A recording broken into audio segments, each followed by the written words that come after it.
Hello বন্ধুরা, নমস্কার। আজকে কিন্তু কোনো রান্না বান্না নিয়ে আসিনি। আজকে আনন্দ বিশ্বকর্মা পুজো, তোমরা সবাই জানো।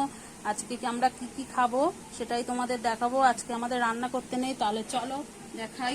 এখানে আছে মাছ ভাজা, এখানে কচু শাক, এখানে চাল কুমড়ো, চিংড়ি মাছ দিয়ে কিন্তু কচু শাকও করেছি, চাল কুমড়ো দিয়ে কিন্তু চিংড়ি মাছ দিয়ে করেছি। এখানে আছে ছোলার ডাল, এখানে আছে চালতে কাঁচা তেঁতুল আর পাকা শসা দিয়ে চাটনি।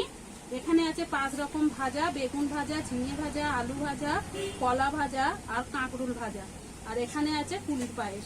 আমাদের কিন্তু আরান্দাতে কুলের পায়েস করতে হয়, সেই পায়েসটাই কিন্তু আমি এখানে করেছি। আর তোমাদের কাদের কাদের আনন্দ আছে কমেন্ট করে জানাবে। আর এইখানে দেখো, এখানে আমি 1 হাঁড়ি ভাত করেছি। ভাতে কিন্তু জল দিতে হয়, জলটা দিয়ে নিয়েছি। তাহলে ভিডিওটা ভালো লাগলে একটা লাইক করো। আর আমার নতুন কোনো ভিডিওর সঙ্গে দেখা হবে। ততক্ষণে ভালো থেকো, সুস্থ থেকো। বিশ্বকর্মা পুজোর ভালোবাসা বা শুভেচ্ছা থাকলো।